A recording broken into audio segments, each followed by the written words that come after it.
लेकिन मैं सबसे पहले, क्योंकि मैं जब यहाँ पे आया था तो मुझसे यहाँ पे जो नदीम भाई हैं अलग अंदाज के, उन्होंने मुझसे कहा था कि कुछ नया भी सुनाएंगे। तो मैं एक शेर पढ़ता हूँ, बिल्कुल बिल्कुल नया शेर है कि नशा सुरूर का चढ़कर उतरने वाला है। क्या बात है। गलत थी, क्योंकि मीरान हैदर वो नाम है जो भूखों को खाना खिलाता था, जिनके तन खुले हुए रहते थे, उनके ऊपर वो कपड़े ढक दिया करते थे। मीरान हैदर उस शख्स का नाम था जो हमेशा इस मुल्क से मोहब्बत करता था, इस मुल्क की आबो हवा से मोहब्बत करता था। उसे पता थी कि उसके बुज़ुर्गों ने इसी देश की मिट्टी के लिए अपनी जानों को कुर्बान किया था। वो अपना सर कटा सकता था, मगर कोई भी ऐसा काम नहीं कर सकता था जिसकी वजह से सीवान का सर नीचा हो। उनको बेवजह फंसाया गया है। इस पेज को फॉलो कर लीजिए, क्योंकि नदीम अलग अंदाज पर तकरीबन 3 महीनों तक सिर्फ आपको लाइव वीडियो देखने को मिलेगा, लेकिन रिकॉर्डेड इंटरव्यू ETC अगर हमारी टीम का अगर आप देखना चाहते हैं तो नदीम अलग अंदाज 2 यानी इस पेज को फॉलो कर लीजिए। पर आज आपका एक बार फिर स्वागत है। रात के 1 बज रहा है, सीवान रेलवे स्टेशन पे अभी हम लोग हैं। आप सबको पता है कि आज मुशायरा था। अभी हमारे साथ अकमल बलरामपुरी जी हैं। पूरे हिंदुस्तान में, हिंदुस्तान ही नहीं बल्कि हिंदुस्तान के बाहर, दुबई, सऊदी अरब, पूरे वर्ल्ड में हम लोग मुशायरा सुनते हैं, यूट्यूब पे देखते हैं। इन दूसरी मुलाकात है। जी सर, स्वागत है अलग अंदाज के चैनल पर। बहुत बहुत शुक्रिया भाई अलग अंदाज का कि इससे पहले भी आपसे मुलाकात हुई थी पिछले साल। जी आज फिर इस मुशायरे के ज़रिए आपसे मुलाकात हुई। जी जी, कैसा रहा? अब आप जा रहे हैं, हम लोग स्टेशन पे हैं। अब देखिए, प्रोग्राम तो बहुत अच्छा रहा। राहत इंदौरी साहब की याद में प्रोग्राम किया गया था, और राहत इंदौरी साहब वो नाम है, आज वो भले हमारे बीच में ना हो लेकिन उनकी शायरी हमारे दरमियान में ज़िंदा है।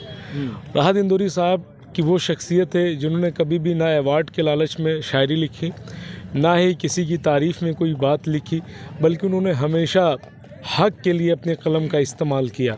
उन्होंने यहाँ तक कह दिया कि एक हुकूमत है जो इनाम भी दे सकती है, एक कलंदर है जो इनकार भी कर सकता है। बहुत खूब, बहुत खूब। जी जी, तो अकमल भाई, हम चाहेंगे थोड़ा सा जो भी हमारे इतने सारे जो दर्शक हैं, थोड़ा सा डिटेल बता दें, आपने स्टडी कहाँ से किया है? क्योंकि कई लोग ये मतलब सुनना चाहते हैं कि अकमल भाई कहाँ से पढ़ाई किया है, कहाँ से उनकी क्वालिफ़िकेशन, मतलब ये डिग्री। देखिए, मैंने तो जो इब्तिदाई तालीम मैंने ली है वो मदरसे से हासिल की है। मेरे वालिद का ख्वाब था कि उन्होंने हमारे तमाम भाइयों को जो है सबको मदरसे की पहले तालीम दी, इब्तिदाई तालीम। उसके बाद मैंने मदरसा बोर्ड और UP बोर्ड से मैंने 12th किया पास आउट में। फिर उसके बाद मैं जामिया मिल्लिया इस्लामिया यूनिवर्सिटी गया, वहाँ पे मैंने ग्रेजुएशन किया उर्दू लिटरेचर में, मास्टर्स किया उर्दू लिटरेचर में, और अभी मैंने PG डिप्लोमा इन जर्नलिज़म किया है।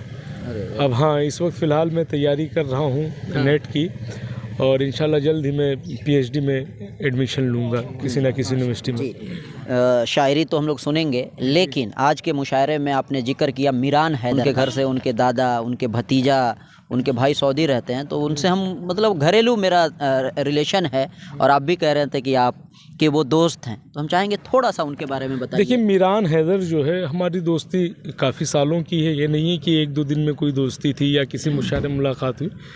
मैं जब जामिया में ग्रेजुएशन कर रहा था तब से मेरी मुलाकात है, वो भी उस वक्त जामिया ही में थे। फिर उन्होंने वहाँ से पढ़ाई की, MBA शायद किया था उन्होंने, क्योंकि हमारा डिपार्टमेंट उनका डिपार्टमेंट अलग था, लेकिन फिर भी हम शाम में अक्सर मुलाकात करते थे। क्योंकि क्या था, वो एक्टिव बहुत थे। वो यूनिवर्सिटी की जो बहुत सारे बच्चों की जो समस्याएँ होती थी उनके लिए वो आवाज़ बुलंद करते थे। इसलिए भी वो शख्स मुझे बहुत अजीज़ था, वो मेरा दोस्त था, क्योंकि वो हमेशा जो है सच्चाई के लिए खड़ा रहता था।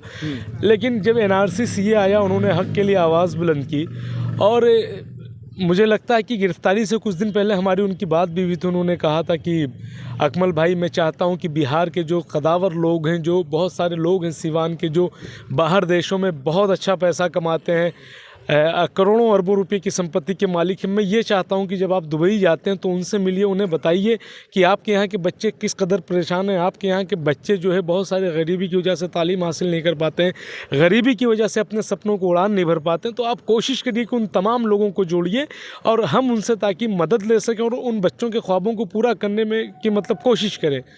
तो उनकी बातों से हमेशा ये झलकता था कि वो सीवान के लिए बहुत कुछ बेहतर करना चाहते हैं। उन्होंने बहुत कम उम्र में जिम्मेदारियों का बोझ उठाया और दिल्ली पुलिस ने जिस तरीके से उन पर इल्ज़ाम लगाया कि उन्होंने दिल्ली दंगे में उनकी एक अहम भूमिका थी, बिल्कुल सरासर, क्योंकि मीरान हैदर वो नाम है जो भूखों को खाना खिलाता था, जिनके तन खुले हुए रहते थे, उनके ऊपर वो कपड़े ढक दिया करते थे। मीरान हैदर उस शख्स का नाम था जो हमेशा इस मुल्क से मोहब्बत करता था, इस मुल्क की आबो हवा से मोहब्बत करता था। उसे पता थी कि उसके बुज़ुर्गों ने इसी देश की मिट्टी के लिए अपनी जानों को कुर्बान किया था। वो अपना सर कटा सकता था मगर कोई भी ऐसा काम नहीं कर सकता था जिसकी वजह से सीवान का सर नीचा हो। उनको बेवजह फंसाया गया। हम बोलना चाहेंगे, अकमल भाई बलरामपुर, यूपी बलरामपुर के हैं और देखिए मीरान हैदर का जिक्र कर रहे हैं। जहां मुशायरे में जाते हैं उनके बारे में ज़रूर बात करते हैं और बहुत अफसोस की बात है कि सीवान में ही जो हम दूसरे नेताओं से उम्मीद नहीं रखते हैं, जो मुस्लिम नेता हैं, अपने आप को अल्पसंख्यक के नेता कहते हैं, मुझे रेयरली किसी ने मिला ही नहीं कि कभी किसी सिस्टम से कभी सवाल पूछा या कभी उसने मीरान हैदर का जिक्र किया।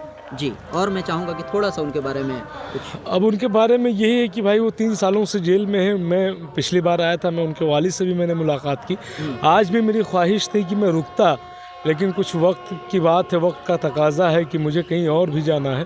लेकिन इंशाल्लाह मैं जल्द आऊँगा, फिर उनके वालिद साहब से मिलूँगा। उनके वालिद साहब से मेरी बात हुई थी पिछली बार, तो मैंने कहा था कि हमारे लायक जहाँ भी ज़रूरत होगी आप बताइएगा। और मैं इसलिए भी उनका जिक्र करता हूँ क्योंकि जाहिर सी बात है वो मेरा दोस्त था और बहुत सारे ऐसी एक्टिविटीज़, सोशल एक्टिविटीज़ हम साथ में किया करते थे। तो इस वजह से भी मुझे दुख होता है कि सियासत की वजह से, एक गंदी पॉलिटिक्स की वजह से होनहार छात्र सियासत की भेंट चढ़ गया। अच्छा अकमल भाई, थोड़ा सा हम चाहेंगे कि बहुत सारे